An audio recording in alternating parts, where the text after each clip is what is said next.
اعوذ باللہ من الشیطان الرجیم بسم اللہ الرحمن الرحیم۔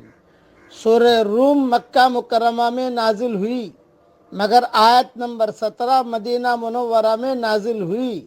اس میں 60 آیتیں اور 6 رکوع ہیں۔ نازل ہونے کے اعتبار سے 84 نمبر پر ہے، لیکن تلاوت کے اعتبار سے 30ویں نمبر پر ہے، اور سورہ انشقاق کے بعد نازل ہوئی ہے۔ الف لام میم غلبت الروم۔ الف لام میم، روم والے مغلوب ہو گئے۔ فی ادنی الارض وهم من بعد غلبهم سیغلبون، پاس کے علاقے میں، اور وہ اپنی مغلوبیت کے بعد جلد ہی غالب ہوں گے۔ فی بضع سنین، چند برسوں میں۔ للہ الامر من قبل ومن بعد، اللہ ہی کے ہاتھ میں سب کام ہے، پہلے بھی اور پیچھے بھی۔ وَيَوْمَئِذٍ يَفْرَحُ الْمُؤْمِنُونَ، اور اس دن ایمان والے خوش ہوں گے۔ بِنَصْرِ اللہ، اللہ کی مدد سے۔ يَنصُرُ مَن يَشَاءُ، وہ جس کی چاہتا ہے مدد کرتا ہے۔ وَهُوَ الْعَزِيزُ الرَّحِيمُ، وہ زبردست ہے، رحمت والا ہے۔ وعد اللہ، اللہ کا وعدہ ہے۔ لا يخلف اللہ وعدہ ولکن اکثر الناس لا يعلمون، اللہ اپنے وعدے کے خلاف نہیں کرتا، لیکن اکثر لوگ نہیں جانتے۔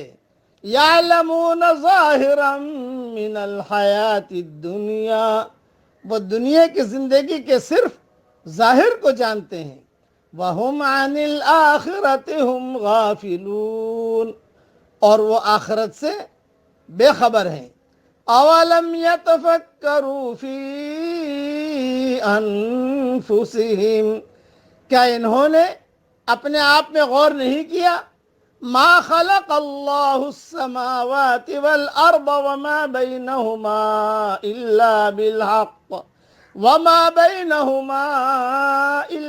بالحق واجل مسمى، اللہ نے آسمانوں اور زمین کو اور جو کچھ ان کے درمیان ہے برحق پیدا کیا ہے، اور صرف ایک مقرر مدت کے لیے۔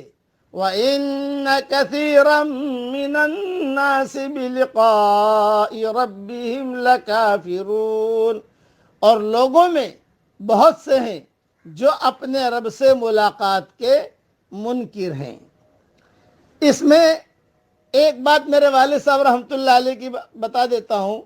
جب بھی یہ آیتیں پڑھتا ہوں تو ایک بات میرے والد صاحب بتاتے تھے، یہ آیت پڑھتے تھے، یعلمون ظاہرا من الحیات الدنیا وہم عن الآخرۃ ہم غافلون، کہ لوگ دنیا کی زندگی کے صرف ظاہر کو جانتے ہیں اور وہ آخرت سے بے خبر ہیں۔ یہ آیتیں بھرے مجموعے میں میرے والد صاحب بار بار پڑھتے تھے، اس لیے میں جب بھی یہ آیتیں پڑھتا ہوں ابا مجھے خوب یاد آتے ہیں۔ آدمی کو جاننا چاہیے کہ آزادی کا یہ موقع اس کو صرف چند دن کی زندگی تک حاصل ہے۔ موت کے بعد اس کے سامنے بالکل دوسری دنیا ہوگی اور بالکل دوسرے مسائل ہوں گے۔ ناحق پرستی کے ماحول میں حق پرست بننا ایک شدید مجاہدے کا عمل ہے۔ اس لیے یہ یاد رکھنا کہ اللہ تعالی آدمی ہمیشہ حق کو لے کر آگے بڑھے، ناحق کے ساتھ نہ رہے۔ ہار اور جیت براہ راست خدا کے اختیار میں ہے، اسی کے فیصلے سے کسی کو اقتدار ملتا ہے اور کسی سے اقتدار چھن جاتا ہے۔ ایک قوم کا گرنا اور دوسری قوم کا اٹھنا بظاہر عام دنیاوی واقعہ ہے، مگر اس ظاہر کا ایک باطن ہے۔ ہر واقعے کے پیچھے خدا کے فرشتے فیصلہ کن طور پر کام کر رہے ہیں، اگرچہ وہ عام انسانی آنکھوں کو دکھائی نہیں دیتے۔